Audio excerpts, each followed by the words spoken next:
बिस्मिल्लाहिर्रहमानिर्रहीम। अस्सलाम वालेकुम। आए जी एक नई डिश के साथ। तो शुरू करते हैं, बिस्मिल्लाह करते हैं। चूल्हा ऑन करके उसके ऊपर कढ़ाई रख ली है, तो उसमें ऑयल डाल देते हैं। आप घी डालना चाहें तो घी डाल लें। ये सारी चीज़ें जो मैं इनको ग्राइंड कर लूँगी, लहसुन, अदरक, टमाटर, सब्ज़ मिर्चें। तो एक बड़े साइज़ का प्याज मैंने ले लिया है और उसको काट लिया। जब ऑयल गर्म हो जाए तो उसमें प्याज शामिल कर देंगे और उसको कोई 2 मिनट के लिए ढक देंगे ताकि थोड़ा सॉफ्ट हो जाए और उसका कलर चेंज हो जाए। ये देखें जी 2 मिनट के बाद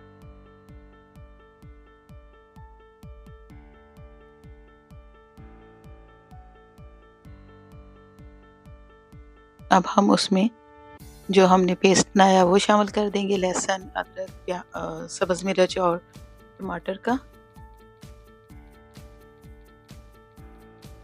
और चम्मच की मदद से हिलाते हुए उसको भी फ्राई कर लेंगे। एक जैसा कर लें प्याज के साथ।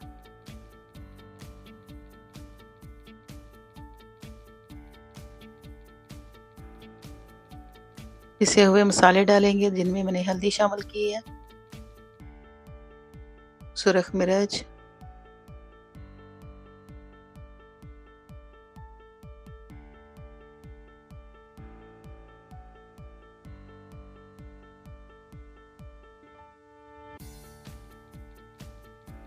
लौंग भी डाल दें, 6-7 लौंग डाल दें।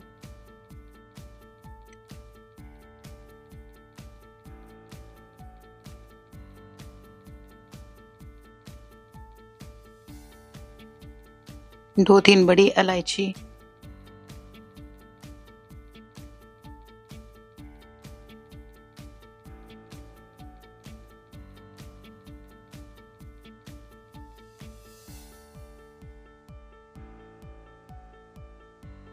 एक बड़ा दालचीनी का टुकड़ा,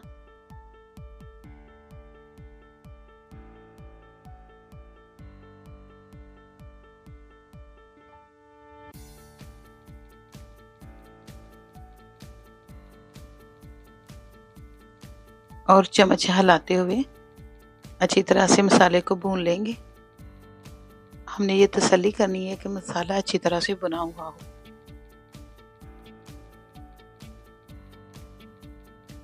मीडियम हाई फ्लेम पे हम मसाले को भुनेंगे। जब मसाला अच्छी तरह से भुन जाए तो उसमें गोश्त डाल दें। मैंने गोट मीट लिया है, बकरे का गोश्त लिया है।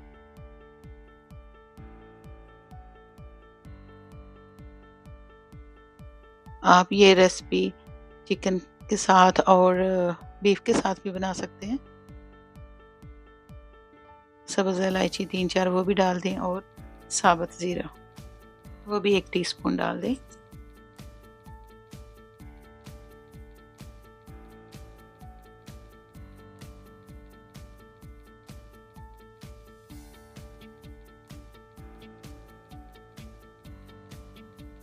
गोश्त की अच्छी तरह से बुनाई कर लेते हैं। ये देखिए जी गोश्त ने अपना पानी छोड़ा है।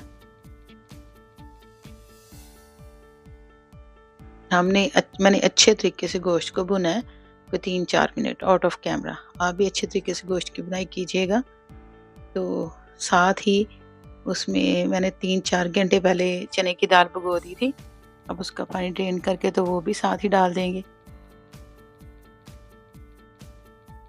चने की दाल डाल के तो हम उसकी बुनाई करेंगे, गोश्त और चने की दाल की दोनों की इकट्ठी बुनाई कर लेंगे।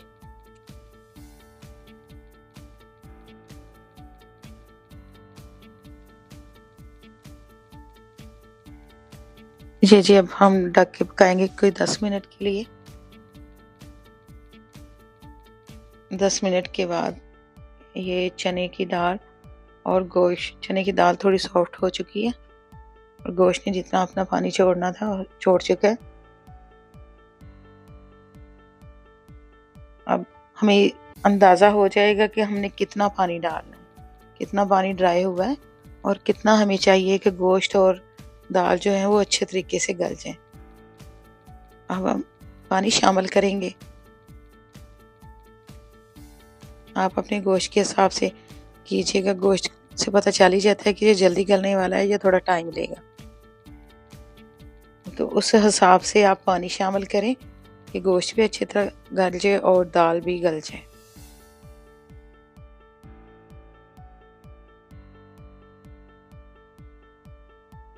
एक जैसा कर लें, चम्मच हिला लें।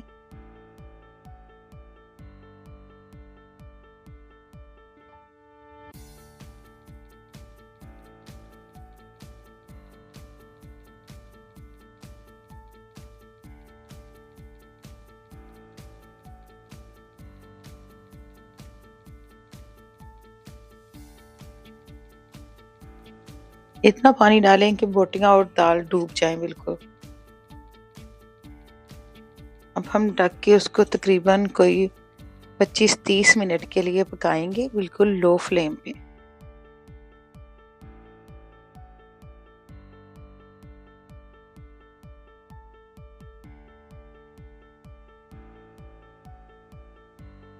ये देखिए जी, मैंने गर्म पानी डाला तो बॉयल आना शुरू हो गया। अब हम उसको ढक देंगे और 25-30 मिनट इंतज़ार करते हैं, बिल्कुल लो फ्लेम पे। ये देखें जी, 25-30 मिनट के बाद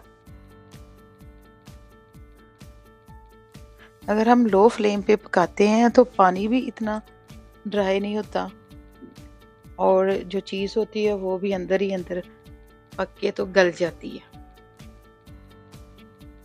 चम्मच हिलाते रहें दरमियान में ताकि नीचे ना लगने पाए। दाल दरमियान में मैं चेक करती रही हूँ, आप देख रहे हैं, ये चेक करते रहें। कोई 2-2 3-3 मिनट के बाद चेक करते रहें। माशाल्लाह से दाल भी गल चुकी है। अगर थोड़ी कसर हो तो दोबारा ढक के पकाएं। चेक कर लें। ये देखें जी, माशाल्लाह से दाल गल चुकी है और बोटियां भी गल चुकी हैं। अब हम इस स्टेज पे आके तो मसूर की दाल डाल देंगे। आप अपनी फैमिली के हिसाब से जो दालों की क्वांटिटी है वो आप कम कर सकते हैं, बढ़ा सकते हैं। तो जितना आपकी फैमिली उस हिसाब से दालें ले लें। तो अब हमने मसूर की दाल शामिल कर दी है, तो फिर हम 10 मिनट के लिए दोबारा ढक के पकाएंगे।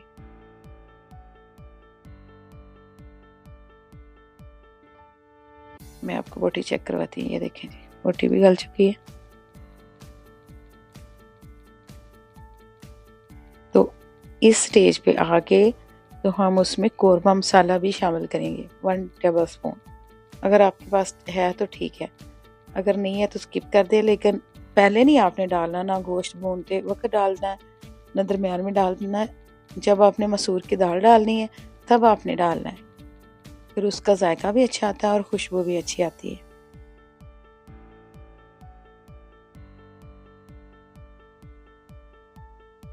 डीप चम्मच हिलाएं तो नमक चेक कर लें, नमक डाल लें।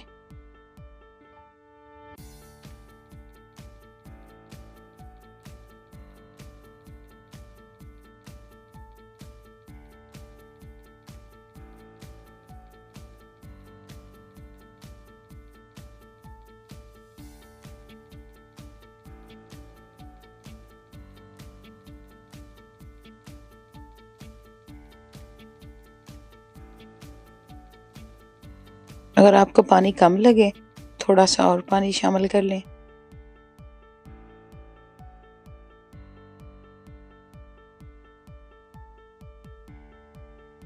ना बहुत ज़्यादा गाढ़ी दाल होनी चाहिए और ना बहुत ज़्यादा पतली। अगर तो आप चावलों के साथ बना रहे हैं तो फिर भी बहुत ज़्यादा पतली नहीं होनी चाहिए, यानी कि दाल की जो थिकनेस है वो लगे कि दाल है, ज़्यादा पतली नहीं होनी चाहिए। तो 10-15 मिनट के बाद माशाल्लाह से दोनों दालें गल चुकी हैं, गोश्त भी गल चुका है। तो अब हम पाउडर मसाले डालेंगे, जिनमें मैंने क्रश किया हुआ भुना कटा ज़ीरा डाल दिया है, बड़ी 2 चम्मच डालें। तो थोड़ी सी काली मिर्च वो भी डाल दें।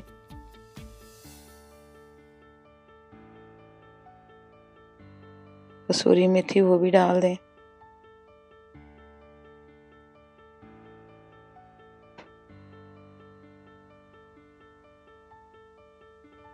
अच्छी तरह से दाल के साथ मिक्स कर लें।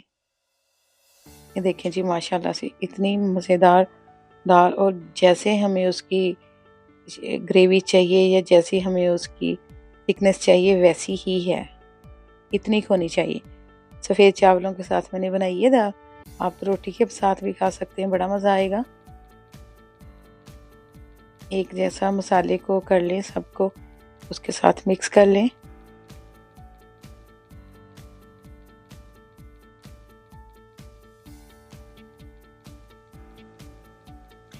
अब तड़का तैयार कर लेते हैं जो हमने दाल को लगाना है। देसी घी मैंने डाला है और लहसुन काट लिया है। लहसुन का, ज़ीरे का और बड़ी जो गोल मिर्चें होती हैं उनका हम तड़का लगाएंगे।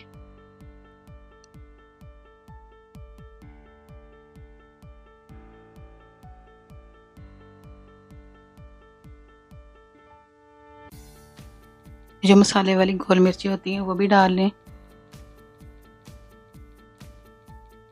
और 1 चम्मच ज़ीरा।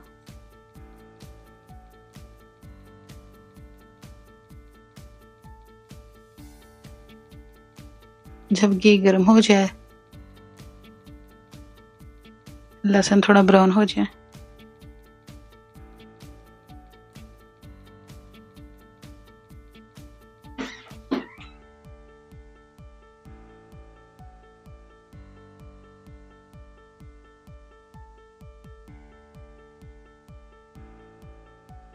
सब्ज़ धनिया भी डाल लें।